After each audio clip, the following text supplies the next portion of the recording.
So we're going to work on a 3D project. We're going to drag the fluid flow fluent analysis system over as we did before. And this time we're going to leave the geometry as 3D. We now launch a new geometry. And again, we're going to use millimeters as our unit of choice. Now, the overall idea here is we're going to want to have a 3D geometry that is about 5 centimeters in diameter, and it's going to have a circular base. It is not going to have an impeller, but it does need to have an inlet and an outlet. So given these constraints, we really need to have a plan of action if we're going to make progress on this problem. And what that simply means is that you need to have, some sort of sketch in mind. What I'm going to do is I'm going to start off in a particular plane, and it's going to be the ZX plane. And what I'm going to do is start off with the circular base. Now, we're going to start with a circle here. Need to start at 0, 0, and go out. Go to dimension, and put this dimension in here. That is, in fact, going to be 5 centimeters or 50 millimeters. Okay, so if you click this ball here, it'll reorient it, the geometry, such that you are looking at a 3D projection. If you want to rotate it around, use this thing here. And that allows you to look at it from all sides. And clearly, this thing is one-dimensional. Or it has no thickness. It's two-dimensional, it has no thickness. Okay, so to make the base, we're going to actually use a function called Extrude. And that's up here in the toolbar. So to start, we're going to look at this face on, and we're going to click on Extrude. If you open up the ZX plane, you can select the sketch, you click Apply, and so that tells you that in fact we're going to extrude from this sketch. The direction vector is something you need to specify, and the way you specify the direction vector is you actually select a plane, and it will in fact give you the normal to that plane. If you rotate this around, you'll see this arrow. And you'll see that this arrow is pointing in the positive y direction. And so that means we're actually going to extrude in the positive y direction. It might be difficult to see, but in fact, the result of the extrusion is already seen here in this light gray. We click Apply, and we'll extrude in the positive y direction. Now, what if you wanted to extrude in the negative y direction? Well, you just click that arrow right here, and let's see. There we go. And now it turns it around, and it's going to extrude in the other direction. Okay, 30 millimeters is not what we want. We want something probably more like a centimeter for the base. This is, in terms of the dimensions here, we're just going to, be arbitrarily assigning things. And these are not necessarily going to be the best choices, but, it's kind of part of the design process just to put things out there that are maybe not the best, but in a later iteration, you'll start to think about what sizes make the most sense from the standpoint of pump performance as well as manufacturability. Okay, so you see the extrude has a lightning bolt next to it. Click the lightning bolt, and there you have your 3D object.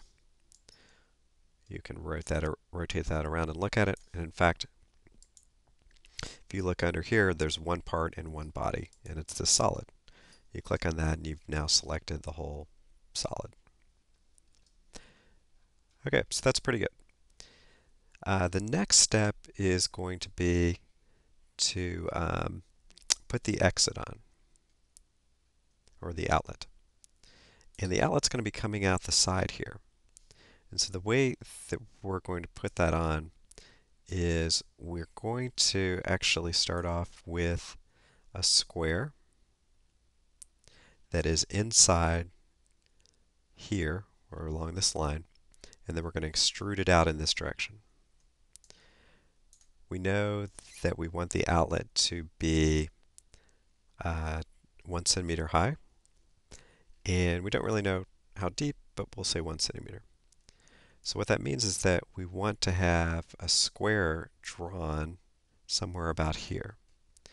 So what are the easiest ways to do that? Well, the easiest ways to do that are, in fact, to look at your a particular plane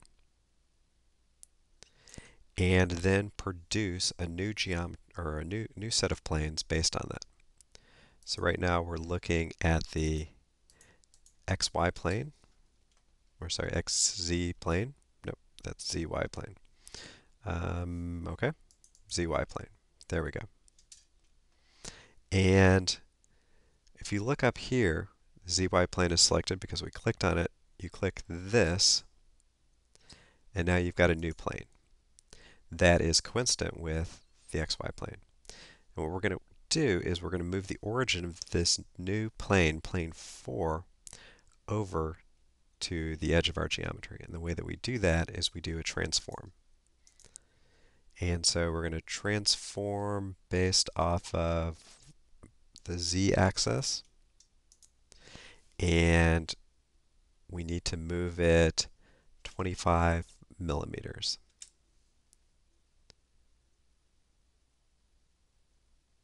Okay, so it looks like offset z. Yep, we wanted to do an offset y. The reasoning behind that is a little bit mysterious in that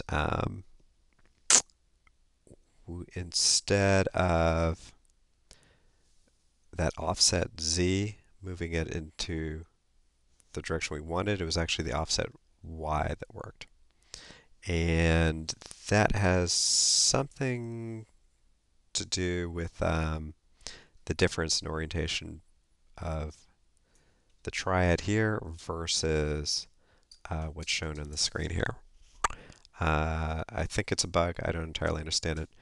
But you have to basically sometimes switch the offset from what you think it should be to something else before it actually works. Okay, so now if you rotate this around, you'll see that it is in fact in the correct location. And now we want to look at that plane. And first we need to generate it. It's got a lightning bolt next to it.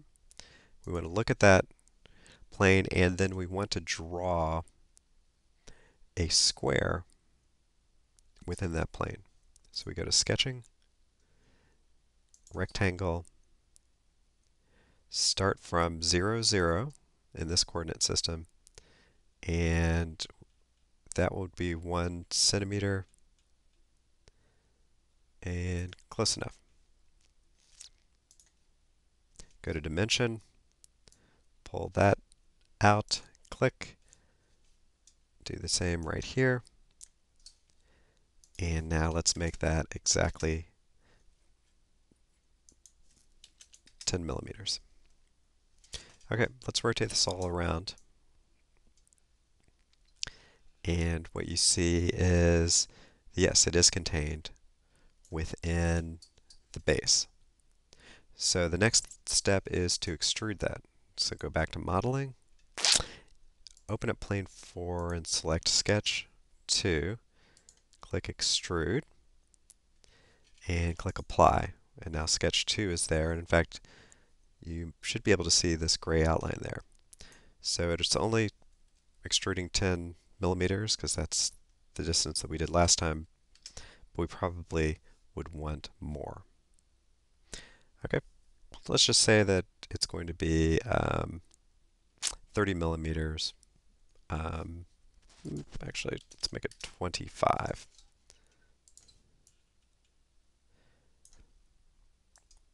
Great. Hit the lightning bolt there, and now we've got the outlet to our pump.